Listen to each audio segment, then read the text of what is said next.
the best startups or the best companies are born during hardship. Karena ngelihat challenge-nya benar-benar yang waktu itu apa dan bisa memanfaatkan resources di antara banyaknya halangan atau constraint. Selamat datang di Cakap Startup Season 2, sebuah serial video podcast dari 1000 startup digital yang akan membahas sisi terpenting dari startup, yaitu manusia di baliknya. Saya, Syatra Darusman, host Cakap Startup. Di episode kali ini, kita akan berbincang dengan Tessa Saraswati, founder Career Lab. Tidak semua startup mengalami krisis saat pandemi. Ada juga yang justru lahir dan berkembang di tengah situasi sulit ini.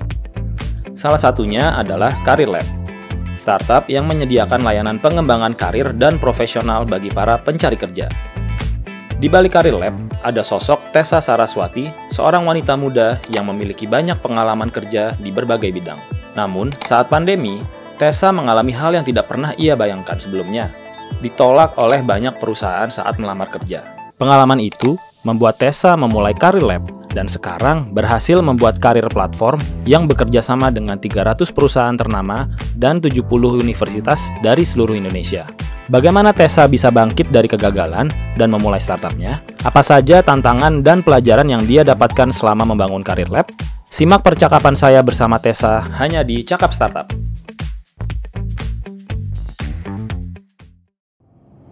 Halo Tessa.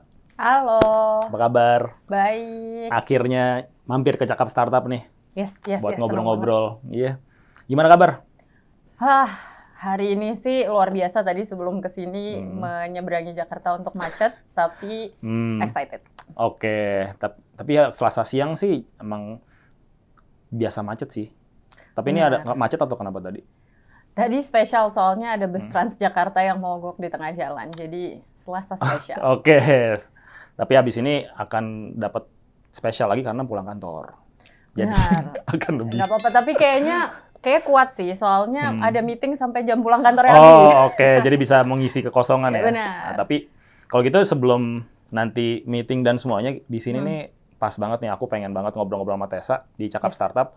Pengen mengenal Tessa lebih jauh. Tessa itu siapa, perjalanannya seperti apa sampai sekarang punya startup namanya Career Lab ya.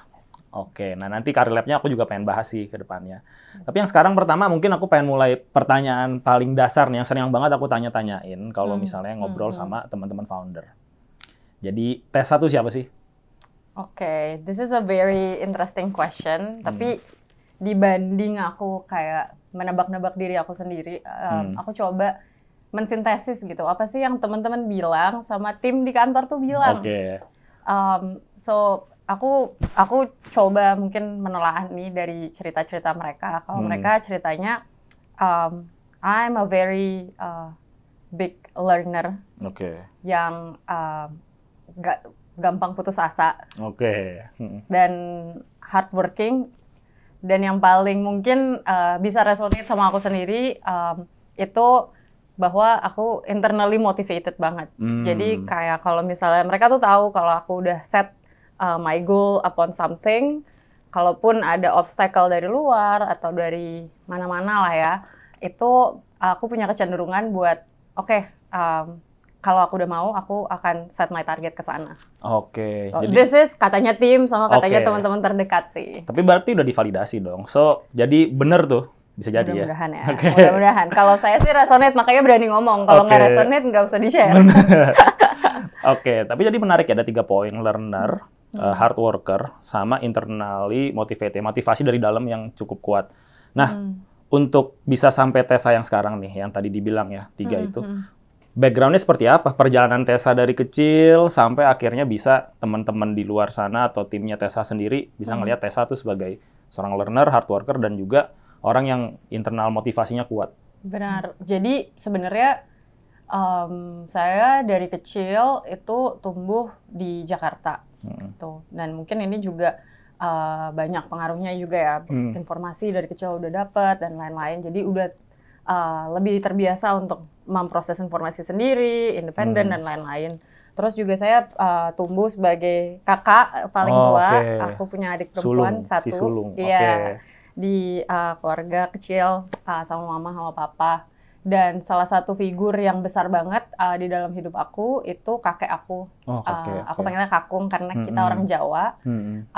Dan dalam beberapa tahun di dalam hidup aku juga aku hidup sama kakek aku gitu. Karena lebih deket kalau ke sekolah dibanding dari rumah orang tua. Gitu. Nah, jujur karena banyaknya pengalaman ini, pernah tinggal sama kakung aku, terus juga dari kecil juga terbiasa gitu sama orang tua, diajak untuk bikin keputusan sendiri dan lain-lain. Dari kecil tuh satu pengalaman yang aku paling ingat banget dari sekarang adalah aku kebiasaan milih sekolahku sendiri. Sekolah? Iya, dari waktu SD pindah ke SMP, aku pilih SMP aku sendiri. SMP ke SMA pilih SMA sendiri. SMA ke kuliah pilih jurusan, pilih kampusnya sendiri.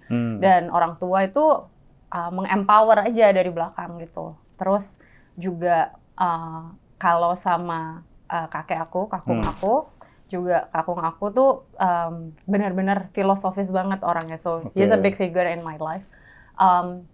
Dan I learned a lot from him in terms of gimana kita tuh nggak boleh setengah-setengah dalam mengerjakan sesuatu, gimana dia nggak melihat kayak cucunya mau perempuan, mau laki-laki, semuanya dibimbing buat pursue their dreams gitu. Dan itu benar-benar I call that privilege karena mungkin nggak semua orang bisa punya kesempatan yang sama, tapi I think dari kecil sosok-sosok di keluargaku ini yang benar-benar shape me, membentuk aku jadi aku yang sekarang, dan mungkin jadi tadi berani, internally motivated, terus juga dan senang belajar juga. Ini juga yang aku ingat tiap kali aku bikin keputusan, aku juga selalu consult sama dua support system aku, my father, bapakku, aku panggilnya bapak, dan sama kakung aku. Jadi kadang suka tanya pendapat mereka, suka tanya, kalau begini gimana, kalau gitu gimana, terus jadinya terbiasa untuk kayak seek information, cari informasi untuk membuat keputusan. Terus mereka juga selalu bilang kayak, kamu kalau misalnya mau melakukan sesuatu harus pikirin beberapa langkah ke depan gitu. Dan mungkin ini juga kalau tadi dengar ceritanya teman-teman gitu ya, learner, terus juga internally motivated dan lain-lain. Sisi learnernya itu menurut aku yang benar-benar ditanamkan sama mereka karena mereka nggak empower aku dari kecil untuk bisa ngelakuin itu semua. Gitu. Oke, nah itu nggak semuanya sih, dalam arti tadi sampai milih sekolah sendiri ya. Kalau aku pikir-pikir dulu aku nggak ngikut-ngikut aja kayaknya. SMP sih dia bagus, let's go. SMA sini kayaknya oke. Wah, tapi berarti memang dikasih ruang dari sebelum bicara kemana-mana ya, dari rumah sendiri juga memang dikasih ruang untuk kamu bereksperimen dan juga mungkin eksperimen dalam arti siap salah juga ya. Kayak udah salah ya udah, ada ruang yang aman untuk kamu sendiri dari kecil untuk ngambil decision sendiri sampai ya udah cobain sendiri, kalau salah itu ya resiko kamu gitu ya. Bener. Oh, oke. Dan itu yang ngebentuk kamu sampai sekarang nih ya, kayak gini. Dan itu aku juga sempat baca-baca nih ya, stalking, lihat kamu nih, wah Tessa nih sebelum bikin Karir Lab tuh apa gitu. Aku baca kamu banyak banget nih di CV-nya ya, pengalaman kerja di mana-mana dengan perusahaan-perusahaan juga yang nggak yang bonafit lah ya, yang nggak kecil juga gitu. Nah itu perjalanan dari kamu kecil tadi sampai kamu ngebawa ke cerita karir kamu sebelum ke Karir Lab itu gimana? Tadi mungkin aku kan sempat cerita juga I experimented a lot. Saya banyak bereksperimen dan I think ini sesuatu yang saya bawa juga sampai udah mulai nih masuk ke dunia kerja gitu. Aku tadi cerita waktu SMP, SMA, kuliah semua milih sendiri gitu. Tapi milih sendirinya pun itu nggak dengan asal aja gitu milih. Waktu itu misalnya tanya-tanya sekolah yang bagus di mana sih gitu. Terus lihat kan kalau zaman dulu tuh kayak ngeliat ada ranking-ranking sekolah gitu kan. Dipajang ya, di papan tulis pajang tuh iya, ini kayak sekolah yang nomor 1 siapa, 2 siapa gitu. Jadi kayak kita mungkin ini part of being internally motivated juga, jadi penasaran gitu. Gimana sih kalau bisa masuk sekolah yang paling bagus gitu. Soalnya kayak gitu. Nah, begitu masuk dunia kerja menurut aku iya ke bawah juga sih gitu. Jadi tadi kalau misalnya waktu lulus kuliah juga sempat nyoba di perbankan, terus sempat nyoba di konsultan dan lain-lain. Tapi itu bukan nggak tanpa kegagalan juga ya. Yang kelihatan tadi kan di cerita katanya udah stalking, yang kelihatan di CV-nya kan bagus-bagus gitu. Padahal ceritanya dulu misalnya waktu habis lulus saya di perbankan dapat MT gitu. Itu dari 20 company yang terima cuma 1 gitu yang daftar. Terus habis itu habis dari perbankan saya sempat pindah ke consulting, itu juga my second try. Jadi waktu itu udah percobaan kedua karena waktu kuliah saya sempat coba daftar di perusahaan yang sama dan nggak keterima. Jadi ya sebenarnya bukan kayak itu semua mulus dan terjadi begitu saja, tapi karena memang tadi mungkin internally motivated, emang udah pengen kerja di sana gitu. Jadi begitu ada kesempatan, coba lagi, terus dapet gitu. Dan mungkin karena ini tadi kali ya, ya kebiasaan aja jadinya mencoba gigih, mencoba mendapatkan hasil yang mungkin bisa terbaik yang bisa didapat gitu. Dan itu udah terbiasa, maksudnya ditanamkan dari rumah bahwa kamu harus mikirin juga ke depannya gimana, kamu maunya apa gitu. Jadinya mungkin mengarahkan karirnya itu lebih ke arah sana gitu. Misalnya tuh terus waktu kuliah tuh aku udah punya goal bahwa 5 tahun habis kuliah aku mau S2. Gitu. Jadi kayak terus habis itu udah tahu juga S2-nya mau S2 bisnis karena S1 aku kebetulan ilmu ekonomi. Kalau zaman dulu orang nyebutnya studi pembangunan. Gitu. Terus dan waktu S2-nya itu karena udah tahu mau S2 bisnis jadi mulai ditarik gitu. Kalau zaman sekarang kan orang kan biasa kasih pikirin dulu nanti mau di depan mau apa, jadi kamu bisa planning sana. Kalau dulu aku bahkan secara nggak sengaja gitu kejadian bahwa kayaknya seru deh kalau S2-nya bisnis. Karena kebetulan aku sempat ikut program juga kayak waktu kuliah yang nge-expose aku gitu ke kayak ada nih program S2 bisnis di luar sana yang bagus kayak gini gitu. Jadinya kepikir nanti mau S2 kayak gitu, berarti mungkin yang cocok kerjanya apa ya? Kayak habis kuliah yang cocok kerjanya perbankan gitu. Kalau mau S2-nya bisnis, ya udah nyemplung ke sana, masuk ke perbankan. Ternyata ada opportunity balik nih ke di consulting, di konsultan manajemen. Coba lagi karena dulu udah pernah gagal. Ketika di konsultan manajemen pun juga aku sempat pindah-pindah gitu, maksudnya as in kayak pindah-pindah divisi. Itu juga karena mungkin tadi seneng mencoba, seneng eksplorasi dan menarik juga sih jadinya di dalam satu organisasi yang sama tapi bisa tahu kalau riset tuh gini, tapi ternyata kalau misalnya menghadapi klien tuh kayak gini, di belakang meja tuh gini, kalau menghadapi kebetulan perusahaannya multinasional, menghadapi orang dari negara lain, percakapannya tuh kayak gini gitu. Jadi rasa keingintahuanmu besar lah ya untuk coba-coba gitu ya. Eksploratif. Nah, tapi menarik juga sih. Aku mau tarik ke belakang nih sekali lagi nih sebelum aku juga pengen tahu tentang perjalananmu ngebangun Karir Lab. Tadi dari ilmu ekonomi sama bisnis. Itu inspirasi dari mana? Atau memang cita-cita atau memang ya tadi karena itu adalah eksploratifmu dari kecil yang tadinya misalnya nggak tahu dulu mau jadi astronot, pengen jadi pembalap, pengen jadi apa, tiba-tiba ujungnya ke bisnis, or gimana ininya, ceritanya? It's very interesting question, karena kalau ditanya kenapa aku ambil S1-nya ilmu ekonomi, ini dulu jawabannya tuh simple banget. Dan mungkin terdengar naif kalau dirunut lagi sekarang, karena dulu tuh aku cuma daftar ilmu ekonomi sama teknik industri. Ini mungkin banyak banget teman-teman di luar sana yang masih kuliah. Passing tinggi tuh, dua-duanya tinggi. Iya, terus kayak mungkin bisa relate gitu. Karena kayak aku tuh pingin jurusan yang masih ada hitung-hitungannya. Dulu, zaman dulu masih ada nih, kalau sekarang udah nggak ada. SMA saya IPA gitu. Kalau sekarang kan udah nggak ada nih IPA, IPS, dan lain-lain. Terus, tapi nggak pingin terlalu IPS juga gitu.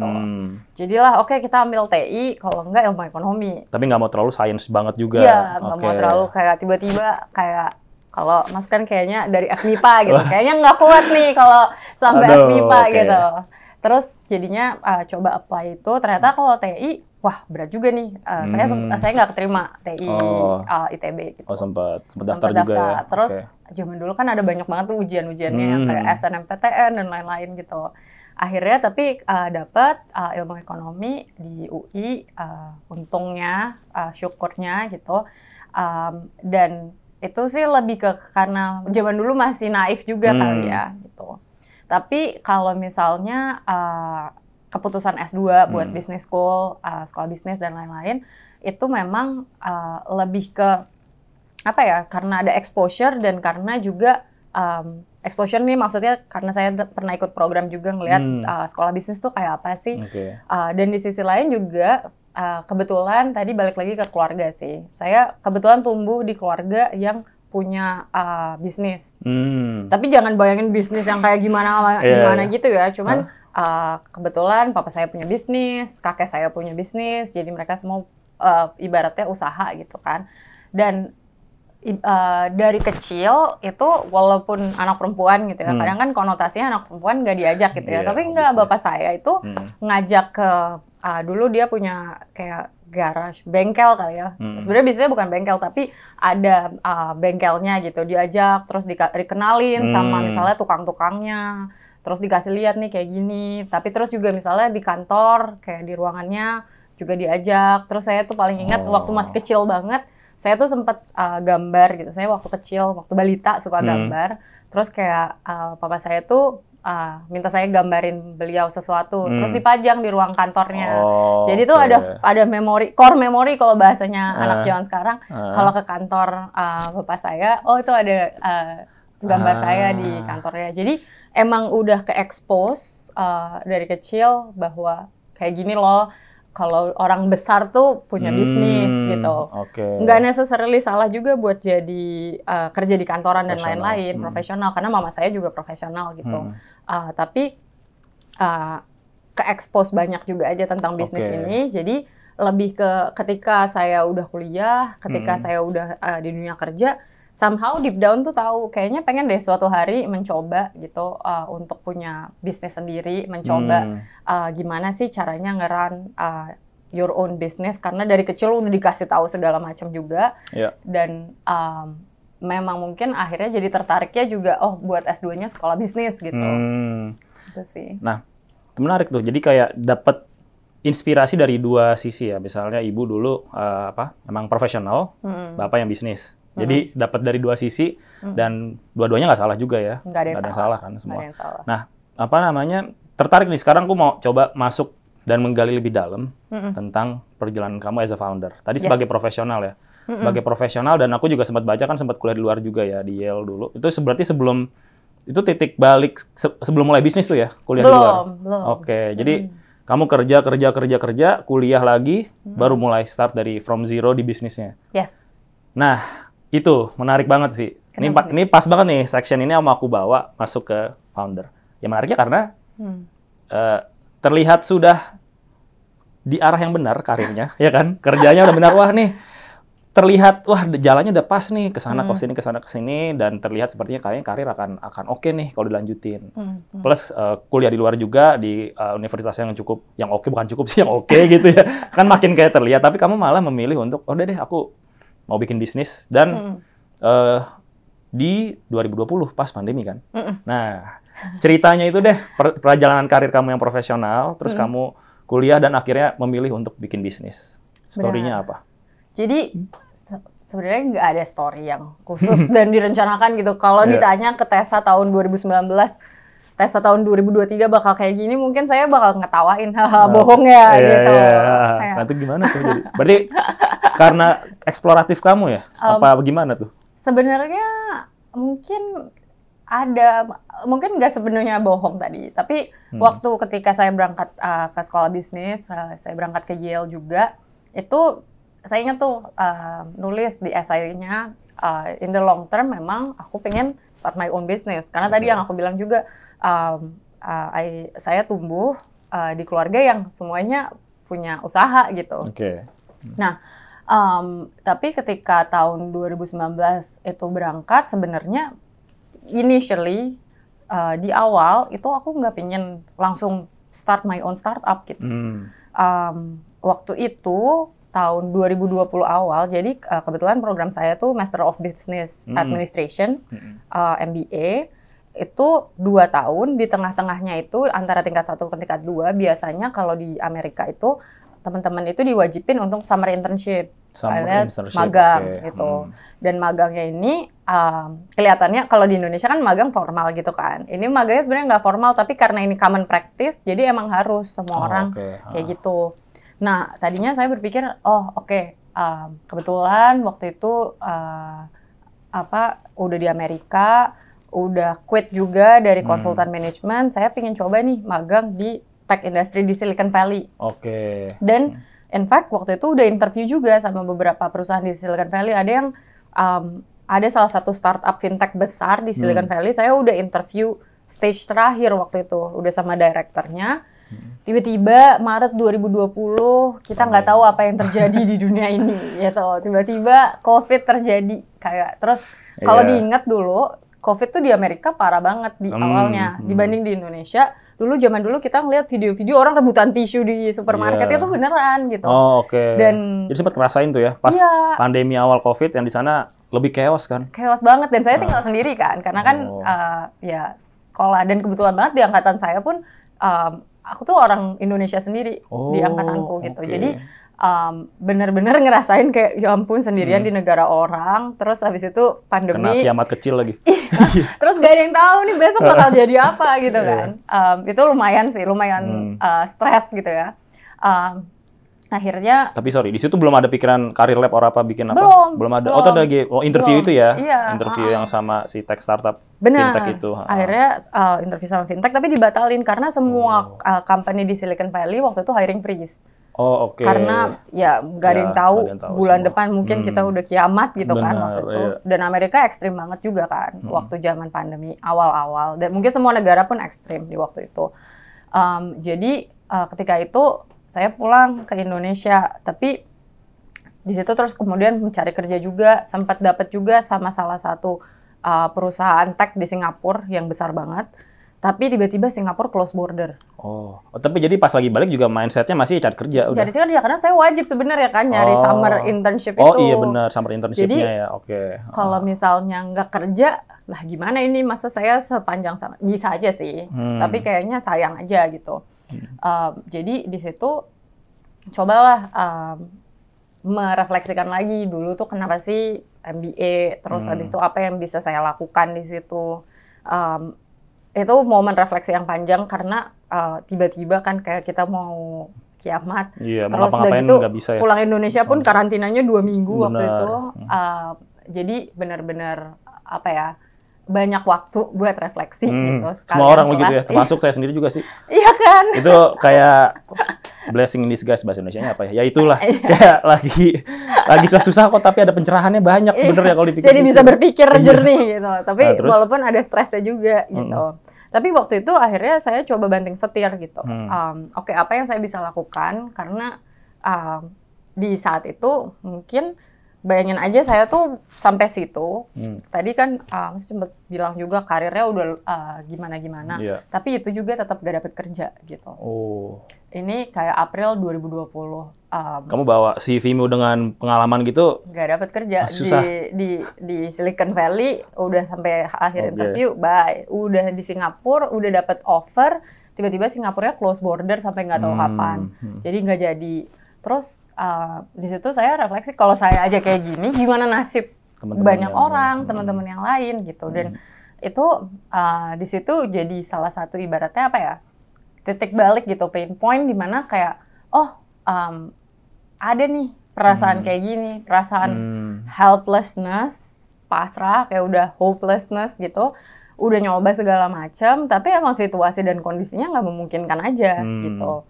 Jadi di situ tapi saya cobalah reconnect sama teman-teman lama gitu, dan ya untung ya ini salah satu untungnya masih punya teman. Malah itu harus paling penting tuh di pandemi. Iya, teman paling ini. Iya, kalau nggak waras kita nggak sih kalau misalnya nggak ada teman tuh. Jadi aku coba reconnect ke teman-teman lama di situ.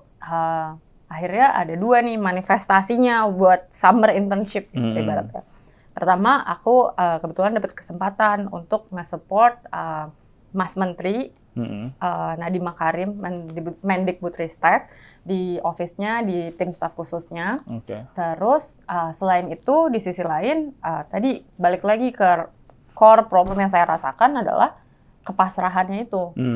Gimana caranya coba saya bisa punya kesempatan kayak gini aja, saya hopeless gini, gimana orang-orang lain gitu. Jadi saya sama yang sekarang nih co-founder saya di Career Lab, kita itu bikin project kecil-kecilan. Kita bikin kelas online. Waktu itu belum ada nih, belum zaman nih kelas online ini, masih April 2020 kalau dibayangin. Itu masih mikir pakai Zoom atau Google Meet nih, masih milih. Benar, kayak nah kebetulan masih bingung. Kebetulan banget kalau aku kan masih sekolah. Jadi kan kebiasa pakai Zoom gitu.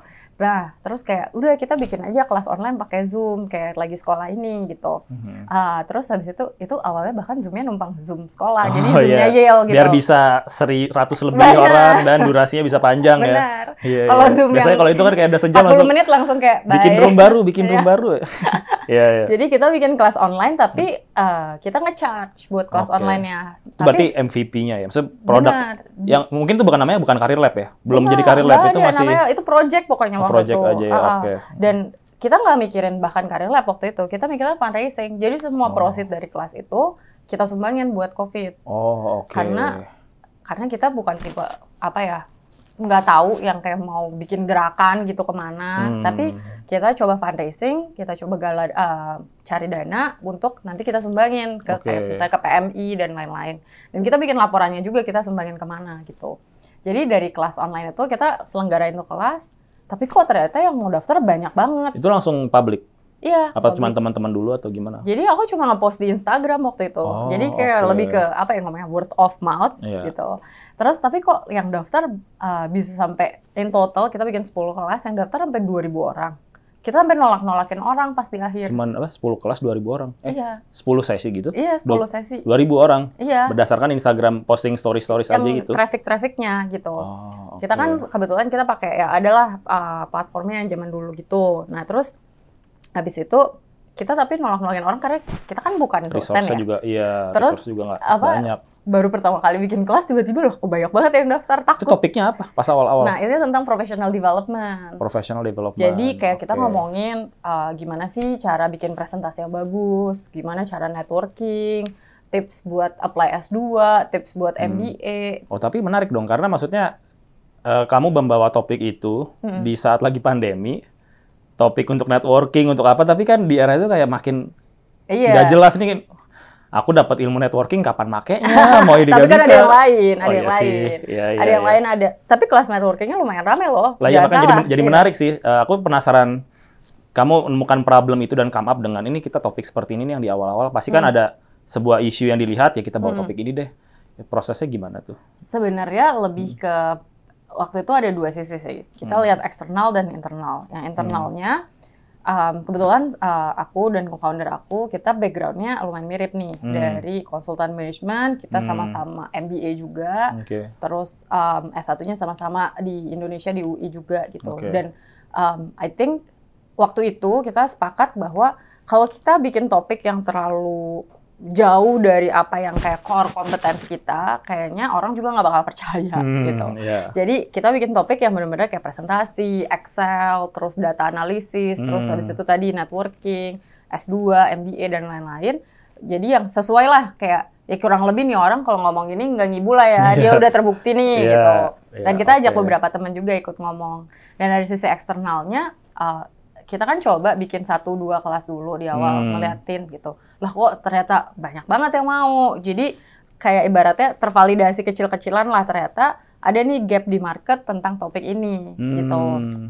Nah jadinya, tapi ini waktu itu bayangin ini 2020 belum ada nih cerita-cerita kelas online yang lain gitu. Jadi benar-benar ini menarik, ini ada needs-nya, ini ada market-nya, tapi kita berdua tuh sadar nggak mungkin kita ngajarin satu Indonesia tentang tips S2 atau tips MBA atau tips networking gitu. Jadi selesai dari summer itu saya balik lagi ke Amerika, terus mikir gitu, ini kalau misalnya kita ada problem kayak gini, ada potensi solusi pertama kayak gini, gimana caranya kita bisa serve lebih banyak orang. Jadi waktu itu prototypingnya bener-bener di stories Instagram, lempar, ada bikin Zoom sendiri, kamu sama co-foundermu aja yang nge-host dan itu? Iya, cuma berdua itu aja. Kita bahkan nggak punya intern, nggak punya apa, udah kayak two-man show, tapi kadang kita undang kayak guest speaker-nya teman-teman baik kita teman-teman gitu. Juga. Jadi nggak yang fancy bikin gimana, nggak perlu ya. Di saat itu kayak waktu itu sih belum ini karena kan emang memvalidasi seperti gitu aja udah cukup ya, nggak usah yang tergantung gimana. Objektifnya. I mean, kita bisa ngomongnya itu lebih banyak lagi, tapi ini awalnya objektifnya adalah fundraising, bukan bikin bisnis gitu. Jadi waktu objektifnya fundraising, apparently this works, tapi kita malah jadi nemu another layer of kayak problem statement gini, opportunity-nya apa di sini gitu. So waktu aku balik ke Yale, aku coba ikut incubatornya Yale. Sempet. Jadi di Yale tuh ada kayak startup accelerator-nya juga gitu. Kita ikut situ, dapat grant, dapat ya yang the basic stuff lah ya kalau dari incubator, dapat mentor, terus ikut pitch competition dan lain-lain. Tapi yang paling penting dari proses itu adalah prosesnya bergulir terus, iterasinya berjalan terus gitu. Dan ketika keluar dari S2, dari incubatornya maupun dari environment sekolahnya, jadinya udah benar-benar kayak okay, we have tried many things. Kita udah versi berapa, kita coba ide-ide lain juga di situ. Tapi kebetulan saya sama co-founder saya waktu itu udah punya full-time job. Pas di awal itu sempat punya full-time job dulu gitu. Karena ini kita yang udah ikut itu Mas Menteri? Enggak. Bukan. Saya sempat balik ke konsultan manajemen lagi setahun. Karena waktu itu sempat ada momen titik berat juga waktu pandemi, mikirin bahwa ini kalau pandemi nggak selesai, saya habis selesai kuliah jadi apa ya gitu. Terus salah satu safe option kebetulan di offer balik juga untuk ke kantor sebelumnya. Jadi ya itu menurut saya ya kantornya juga sangat baik kepada saya, terus juga saya juga waktu itu belum tahu arahnya kemana ini pandemi, imagine ini 2020, jadi I sign up di offer dan balik ke kantor saya yang lama, tapi idenya, eksperimennya tetap jalan terus on the side. Kalau bahasanya anak sekarang tuh kayak side hustle. Yeah. Itu belum nama Career Lab tuh ya? Belum. Masih project dari inkubatornya di Yale itu. Tapi dari sejak di Yale kita udah kasih nama sih. Di 2021 kita udah come up dengan nama Career Lab. Kita udah pitch. Waktu masih di Amerika juga udah mulai pitch. Tapi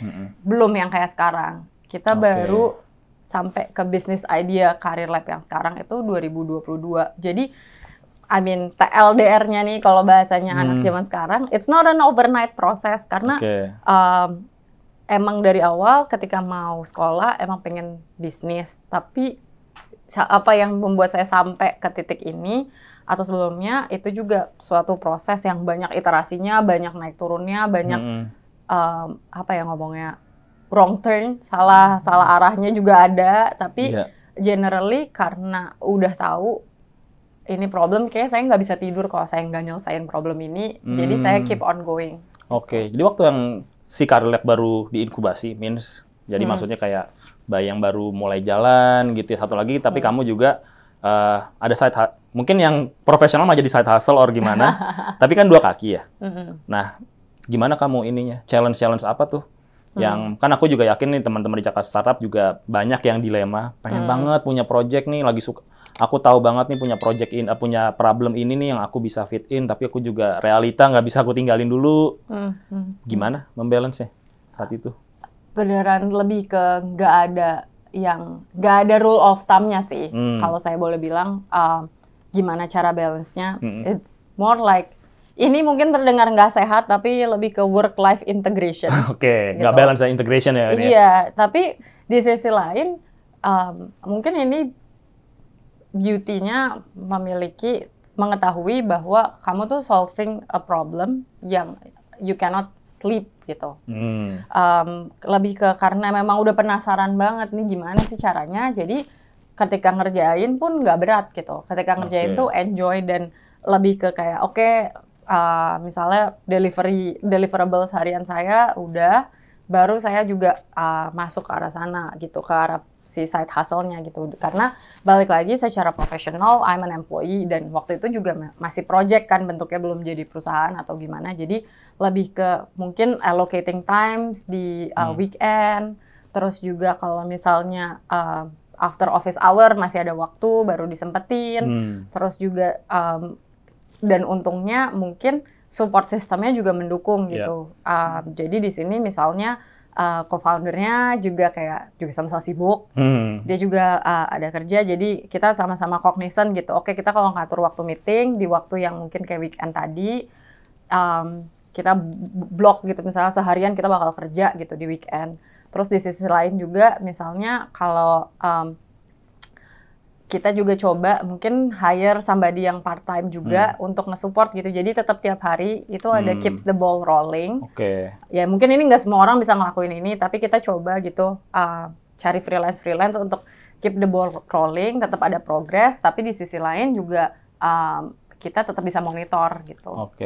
Nah, aku tertarik banget juga sih tentang insight yang menarik adalah kita coba solve masalah yang membuat kita nggak bisa tidur dan ingin banget, penasarannya gede banget untuk gimana sih cara menyelesaikan masalah ini gitu ya. Itu kayaknya modal utama banget untuk bisa jadi motivasi internal untuk kita punya energi lebih ya.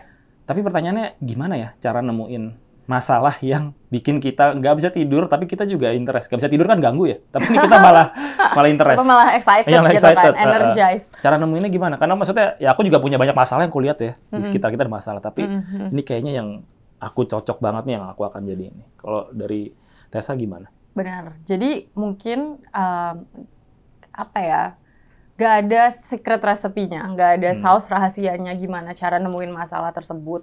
Lebih ke melihat lagi, refleksi lagi sih. Satu, ini aku pinjem konsepnya orang Jepang, ada namanya Ikigai gitu. Mungkin konsepnya agak lengkapnya bisa dilihat sendiri, ada bukunya dan macam-macam. Tapi apa yang kita suka, apa yang the world needs, dan apa yang actually make money gitu kan, ada marketnya. Nah di situ gimana caranya kita bisa ada di tengah-tengahnya itu semua gitu, dan itulah baru nanti an idea worth solving for gitu, kurang lebihnya kayak gitu. Nah tapi di sini mungkin gimana sih cara nemuinnya tadi, kalau balik lagi kalau my method adalah ya eksplorasi tadi gitu. Karena mungkin kalau ditanyanya di tahun 2019 dan in fact faktanya aku juga nulis ini nih di aplikasi business school gitu. Aku bilang aku tuh suatu hari pengen bikinnya fintech gitu. Bukan mau bikin perusahaan SaaS, software as a service gitu. Waktu itu mungkin malah nggak kepikir sama sekali di space ini gitu. Tapi ternyata problem yang bikin nggak bisa tidurnya adalah gimana nih caranya supaya kita bisa serve segini banyak orang yang punya pain point yang mirip, sulit cari kerja dan lain-lain, dan bisa di-bridge nih transition mereka ke job market gitu. Nah, ternyata problem yang awalnya saya tertarik nggak sama problem yang saya akhirnya solve gitu. Nah, itu mungkin bisa sampai situnya balik lagi tadi ke eksplorasi dan terus mencoba gitu different kinds of solutions atau different kinds of activities, gaul sama orang-orang yang berbeda. Karena kalau enggak, ya kita nggak akan tahu juga sih eksplorasi apa. Kita perlu eksplorasi banyak. Kita sendiri juga dengan eksplorasi kita sendiri tahu diri kita sendiri ya. Kayak kita tuh sebenarnya worth di mana sih yang dengan skill yang kita punya, matchmakingnya di situ ya eksplorasi. Oke, nah aku mau mulai najemin ke Career Lab nih.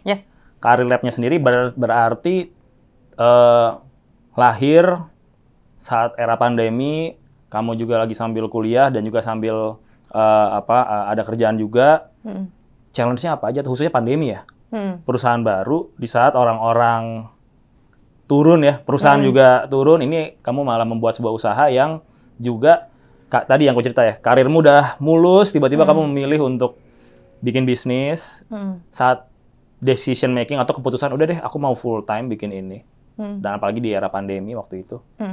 Apa yang membuat memilih itu, dan kedua challenge-nya apa tuh di saat pandemi? Ya. Kalau misalnya boleh memetik, ada orang tuh suka ngomong, ada quote gini, the best startups or the best companies are born during hardship. karena ngelihat challenge-nya benar-benar yang waktu itu apa dan bisa memanfaatkan resources di antara banyaknya halangan atau constraints gitu kan. Ya mudah-mudahan kita bisa menghidupi quotes tersebut ke arah sana. Tapi mungkin ketika memutuskan untuk melakukan ini benar-benar pertama memang ada gilanya juga sih, leap of faith-nya juga ada sih. Karena kalau kata kakek saya, profit itu adalah hadiah untuk pengambil risiko. Jadi kalau misalnya kita ngambil risiko nggak ada hadiahnya. Benar. Ada juga tuh yang bilang kan fortune favors the brave. Benar. Keberuntungan hanya untuk orang yang berani. Jadi, ini beneran kamu menjalankan ya itu dalam hati benar-benar ini banget ya. Nah, terus. Gitu. Jadi mungkin kalau misalnya tadi balik lagi problemnya yang bikin nggak bisa tidur.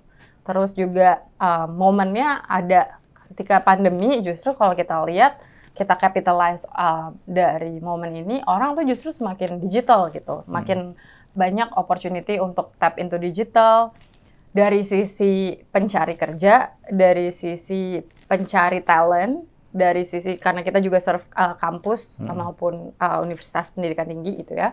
Dari sisi perguruan tinggi juga lebih captive lebih nangkep lagi sekarang pentingnya adanya digital dan software dan lain-lain. Jadi itu benar-benar dorongannya justru ada karena COVID gitu. Jadi ini tuh lebih ke gimana kita bisa memaksimalkan opportunity ini, kesempatan ini now that we have COVID as a grow, as an influence, bukan justru sebagai obstacle, itu gimana kita capitalize opportunity-nya. Nah, udah tahu nih sekarang kita mau capitalize, next steps-nya berarti gimana caranya kita bekerja dengan efisien di tengah segala keterbatasan ini, memanfaatkan resource yang ada untuk bisa paling nggak mulai bikin sesuatu dulu nih, nggak usah muluk-muluk deh, nggak usah muluk-muluk bikin $1 million business, $10 million business dulu, tapi gimana dari 0 ke 1. Nah itu yang mungkin lebih challenging during pandemic karena berarti semuanya harus remote, semuanya harus mungkin lebih ngertiin jadwal-jadwal yang berbeda, terus habis itu menggunakan mode-mode baru. Tapi mungkin untungnya juga adalah saya waktu itu lagi sekolah, jadi terekspos juga. Zaman sekarang orang bisa komunikasi pakai Slack gitu. Jadi kita misalnya bikin Slack biar semua orang walaupun beda timnya, beda daerahnya, beda jamnya, itu karena kan saya di Amerika ya. Terus co-founder saya sempat udah di Indonesia. Terus waktu itu sempat juga misalnya punya engineering di India. Gitu. Jadi kan semua time zone-nya beda. Jadi misalnya kita punya alat komunikasi kayak gitu. Terus juga misalnya beruntungnya lagi kita udah memanfaatkan gitu kayak misalnya udah tahu nih karena udah sempat pas di sekolah juga gitu. Udah ada Zoom atau ada other online productivity tools gitu ya. Kita coba manfaatin itu semua supaya ketika perjalanan dari 0 ke 1-nya ini makin efisien dan tersistematis gitu.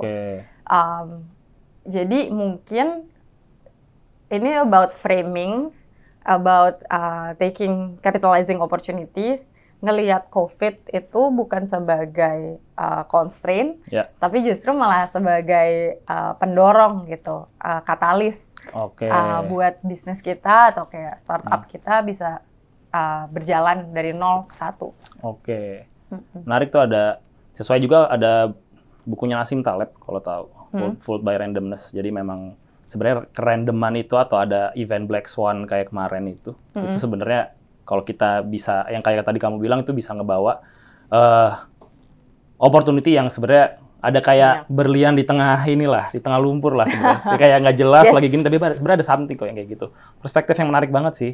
Tapi aku juga tertarik sih tadi yang cerita kamu dari 0 ke 1 itu adalah yang challenge terbesarnya. Tapi kan berarti dari awal cuma co-founder bertiga ya, Career Lab ya bertiga. Dari bertiga sekarang udah timnya 40-an ya. Nah, mungkin cerita dari pas bertiga, mulainya challenge-nya apa, sama sekarang juga di 40. Itu kan dari 0 ke 1-nya mungkin udah lewat, sekarang 1 ke 100, 100 ke 1000 mungkin ya. Bukan orang tapi ini lebih kayak skala ininya. Benar, kan. Skala bisnisnya. Skala bisnisnya. Nah, dari pas pertama, 0 bertiga aja gitu. Challenge-nya apa dan sekarang yang 40. Sebenarnya kalau misalnya 0 ke 3, challenge-nya yang pertama adalah mengetahui diri sendiri. Gimana caranya self-leadership, mimpin diri sendiri dulu gitu. Karena mimpin diri sendiri itu kadang paling susah dibanding mimpin orang lain.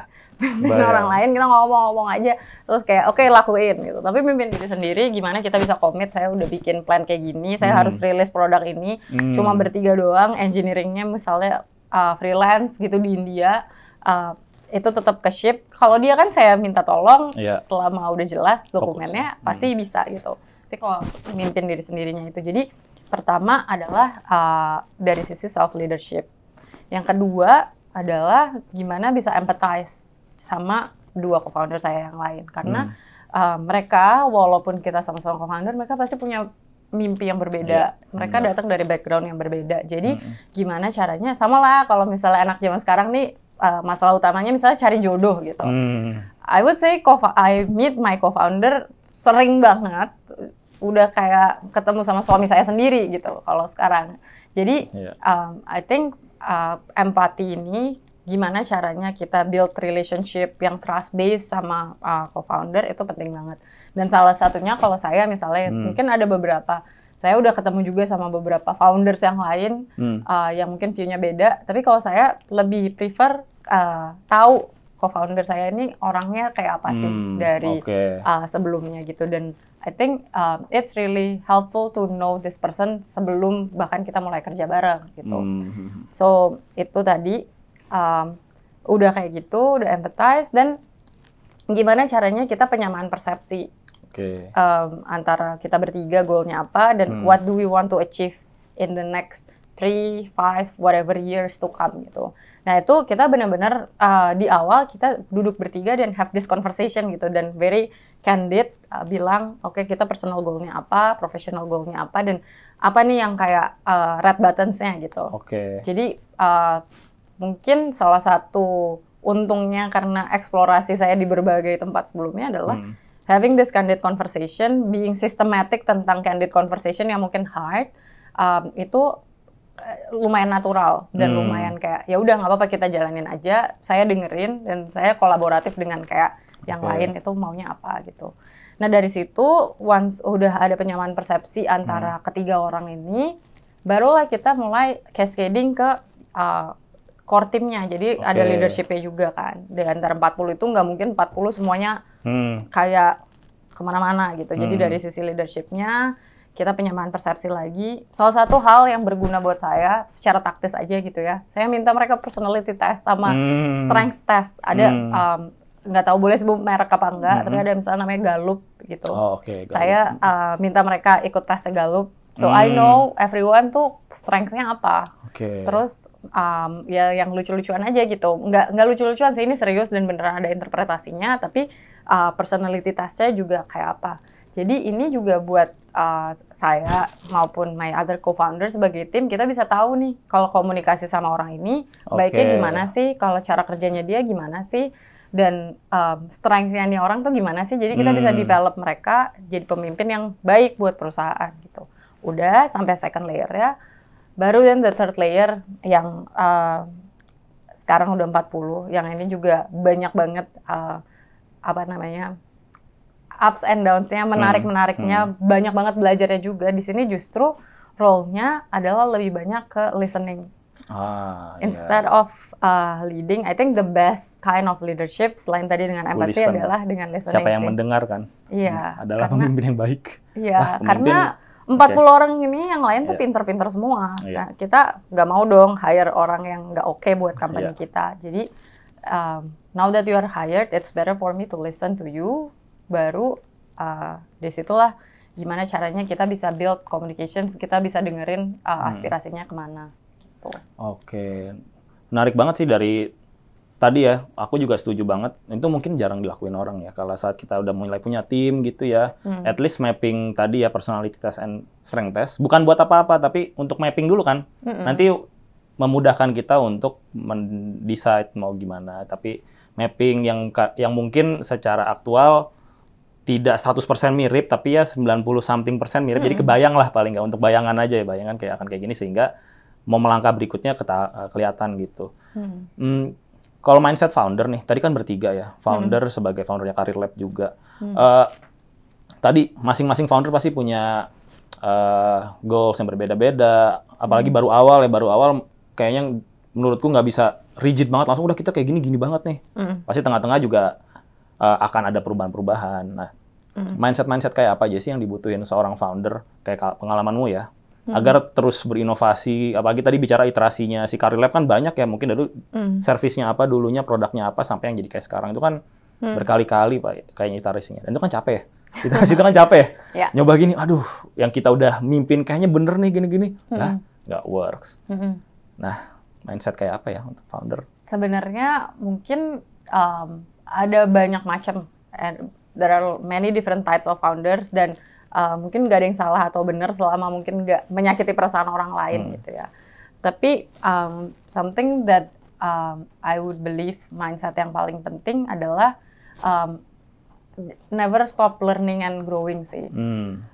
Tadi iterasinya tuh banyak betul. Tapi di sisi lain juga sebenarnya terjadi iterasinya itu karena kita belajar bahwa mungkin ada sesuatu yang kita lakukan sebelumnya yang kurang tepat dan kurang sesuai feedback dari usernya tuh apa gitu. Usernya nggak mau kayak gini, masa kita ngelakuin kayak gini just because we think it's right gitu.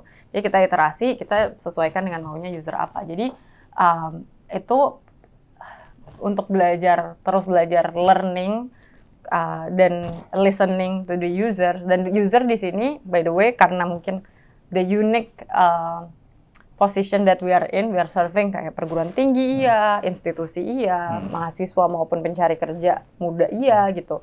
Jadi kita nggak berhenti-berhentinya listening ke banyak sekali orang gitu. Dan di situ kita terus belajar aja feedbacknya kayak apa sih sehingga bisa jadi lebih baik lagi dan sehingga produknya jadi diinginkan sama market gitu. Dan I think as part of that, sebagai bagian dari itu adalah juga filtering feedbacknya gitu. Karena semakin tinggi posisi atau semakin banyak orang yang diajak ngomong, semakin banyak input dan lain-lain, kita bisa sulit juga nih mengetahui yang mana yang benar, yang mana yang punya banyak motif, yang mana yang sesuai sama agenda kita. Kadang mungkin emang ada agenda orang lain yang bisa cocok dengan agenda kita, jadi kita bisa jalan bareng. Tapi kadang ada orang yang mungkin agendanya nggak sesuai dengan agenda kita, tapi memberikan kita input. Ya mungkin kita juga harus filter kayak apa. Jadi benar-benar itu tadi balik ke never stop learning-nya adalah gimana juga kita belajar untuk memfilter yang mana yang harus kita jadikan input, yang mana yang oke kita terima dulu gitu. Dan mungkin yang terakhir benar-benar sih tadi empati. Empati ya. Empati karena kalau misalnya nggak ada empati, nggak mau dengerin orang lain. Padahal justru when you have a big organization, maybe you don't know anything, nggak tahu apa-apa tentang apa lagi gitu yang terjadi di sama individual customer atau individual teams gitu. Tapi kalau kita mau dengerin feedbacknya seperti apa, mau dengerin dari berbagai teams ataupun pandangan gitu, mungkin perspektif kita makin enrich juga dan mungkin juga ini jadinya lebih ke membahagiakan orang-orang juga in the long term gitu, bahwa you hear them, you empathize with them, you empathize with your employees, you empathize with your user, you are empathizing with your investors. Jadi di situ mungkin bisa ngebantu kita sebagai founder yang stakeholder-nya banyak, yang harus manage mungkin ke bawah, ke atas, ke samping, 360, itu bisa, stay sane, tetap waras lah ya, benar. Ini terakhir nih, kalau untuk sebagai founder or Career Lab ya, kan Career Lab sudah ada funding nih. Ini sering banget ditanyain juga sama orang-orang, funding, fundraising. Mungkin singkat aja sih, perlu atau enggak, dan kapan kira-kira kita bisa, menurut ini ya, menurut Tessa ya, fundraising itu perlu atau enggak dan kapan kira-kira waktu yang tepat kalau kita mau fundraising. Kan banyak banget nih kalau startup bikin langsung, dari awal kita fundraising. Ya. Nah itu, jadi kan banyak yang suka nanya juga. Menurut Tessa gimana? I think kalau saya bisa jawab dari pengalaman saya sendiri ya. Saya dulunya bootstrap dulu. Jadi Career Lab itu nggak begitu keluar langsung fundraising. Kita sempat bootstrap dulu, co-founder saya dan saya. Dan baru setelah bootstrap ini kita udah iterasi beberapa kali, kita baru mulai fundraising ketika kita beneran full time gitu. Nah di sini mungkin ini akan balik lagi kepada beberapa faktor. Kalau misalnya mungkin aku cerita, karena di sini juga nggak semua orang startupnya bikin SaaS gitu kan. Kalau SaaS kan mungkin modelannya adalah it has to be a network effect juga. Kalau misalnya yang pakai sedikit, software-nya jadi nggak berguna gitu misalnya. Nah, sehingga mungkin dari nature of business-nya akan butuh funding untuk bisa menjangkau lebih banyak user atau the right mass yang pakai software-nya gitu. Nah, tapi di sini ada beberapa considerations juga gitu dari sisi founder, maksudnya dari sisi saya di perspektif waktu itu, kalau kami ngelihatnya adalah pertama dari sisi bisnisnya, tipe bisnisnya kayak apa. Yang kedua juga adalah dari iklimnya dari marketnya itu sendiri.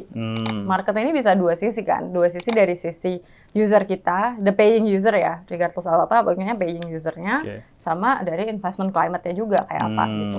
Mungkin ada teman-teman yang lebih beruntung fundraising di saat masih bubble, atau mungkin di saat kondisi, bukan bubble, sorry, di saat kondisi market yang lebih baik gitu kan. Jadi cenderung lebih ibaratnya mudah untuk early stage fundraising. Ada teman-teman mungkin yang sekarang baru mau fundraising, mungkin kondisi marketnya nggak semudah itu lagi, nggak se-open itu lagi terhadap fundraising yang early stage, harus ada proven traction-nya dulu kayak apa. Jadi mungkin harus dilihat dari situ. Yang kedua tadi balik lagi, pertama dari sisi business model. Kalau misalnya business modelnya memang retail, misalnya mau buka gerai sesuatu yang kelihatan gitu, mau jualan ayam goreng gitu ya. Apakah yakin butuh banget nih fundraising atau sebenarnya ini bisa bootstrap dulu, kita pakai modal kita sendiri. Kalau misalnya udah yakin nih, oke, saya udah jualan ayam goreng, saya udah punya 3 outlet, 3-tiganya profitable, marginnya lebih dari 50%, saya mau bikin ada 100 ayam goreng di seluruh Indonesia. Nah mungkin kalau udah jelas nih arahnya ke sana gitu, bisnis modelnya retail kayak gini, baru mungkin start thinking about the next steps on fundraising. Gitu. Tapi kalau misalnya emang dari sisi bisnis model, dari sisi market, dari sisi foundernya juga belum siap, I would suggest untuk iterasi dulu, eksperimen dulu, gimana caranya supaya bisa self-sufficient sih. Oke, menarik. Jadi ini dari marketnya sendiri sama bisnis model ya. Jadi kalau kamu sebagai si foundernya, ya bisnis modelnya kamu paham banget juga nih seperti apa. Dan kalau memang kamu founder di industri atau topik itu, marketnya pun kamu juga paham nih. Benar. Dan itu yang akan mempengaruhi keputusan, oke, fundraising atau enggak. Gitu ya. Benar, dan ya dari foundernya sendiri harus siap karena once you fundraise, once you let somebody else take some ownership, ada kepemilikan dari bisnisnya, ya berarti yang duduk jadi di driver seat, di kemudi itu bukan cuma kita aja, tapi ada investor kita. Apakah kita udah siap merelakan siapa yang duduk di driver seat itu, nggak cuma kita dan co-founder kita aja, tapi investornya juga ikut memberikan arahan gitu. Atau justru malah mungkin enggak, kita butuh adanya investor di sini yang mungkin strategic investorsnya untuk memberikan arahan. Itu bisa balik lagi ke founder masing-masing. Menarik. Nih, terakhir banget nih pertanyaanku. Rekomendasi buat teman-teman yang lagi dengerin atau nonton Cakap Startup ini. Rekomendasi dari Tessa nih. Buku, podcast lain Cakap Startup, atau film atau apa yang kira-kira, wah ini insightful nih buat teman-teman yang baru mau mulai. Coba denger ini deh, atau baca buku ini deh. Dari Tessa ada nggak? Yang serius dulu ya. Kalau yang serius, itu ada podcast judulnya Startup Therapy. Startup Therapy. Podcast ya? Podcast. Ini kan di sini teman-teman nontonnya podcast, jadi aku kasih rekomendasi podcast juga. Aku suka banget dengerin Startup Therapy ini. Terutama waktu awal-awal bikin startup, itu karena ini ada 2 veteran di Silicon Valley yang bikin startup dan mereka banyak banget kayak retrospeksi gitu. Topik-topiknya waktu mereka dulu muda tuh kayak gimana sih gitu. Terus, dan mereka nggak cuma ngomong yang bagus-bagusnya aja, tapi juga ngomong yang busuk-busuknya juga ada. Jadi kayak menarik banget nih dengerinnya. Itu yang pertama. Terus kalau buku, ada judulnya Fail Safe Startup, yang buat itu profesor dari Harvard Business School. Yang ini lebih ke framework key. Jadi kalau misalnya teman-teman tuh banyak yang oke, saya mulai dari mana ya, kayak saya mikirin tentang hal ini gitu. Mungkin kalau dengan adanya framework, itu kan membantu kita menstrukturkan pikiran kita gitu. Ini fail safe startup. Terus kalau yang lebih pop dikit, mungkin ada beberapa teman-teman di sini kan aku nggak tahu nih audiensnya, ada yang udah mulai, ada yang belum nonton K-drama. K-drama, oke. Judulnya Startup, iya. Benar. Oke. Jadi ada bumbu-bumbunya juga nih. Oke, tapi di film itu memang realitas startup seperti itu. Cuman memang ada bumbu dramanya, tapi ya kayak tapi gitu. Kan paling nggak kan jadi kayak, oh iya ya, saya harus kayak ngomong sama investor, ada demo day, ada kayak mesti berantem-berantemnya sama timnya kalau beda pendapat. Gitu. Oke, jadi ada startup film K-drama tadi, terus ada startup terapi podcast sama buku Fail Safe Startup ya. Yang buku tuh ada tuh di toko buku, aku juga punya, cuman belum dibaca. Warna putih kan covernya? Iya. Itu yang make $1 billion apa gitu lah ya. Aku juga cukup kehook sih. Terus baca-baca dulu reviewnya, wah oke nih, beli itu belum baca sih. Ntar aku baca abis ini berarti. Itu bukunya menarik buat kalau misalnya kita galau untuk menentukan permasalahan kita dan kita pengen menstrukturkan framework-nya apa sih. Karena ini kan yang bikin profesor di Harvard ya. Jadi dia cenderung lebih ke ini literatur. Oke, final tips or advice for buat teman-teman yang lagi nonton yang aspirasinya untuk membuat sebuah startup. Well, final tips: find a problem that you cannot sleep. Let me rephrase.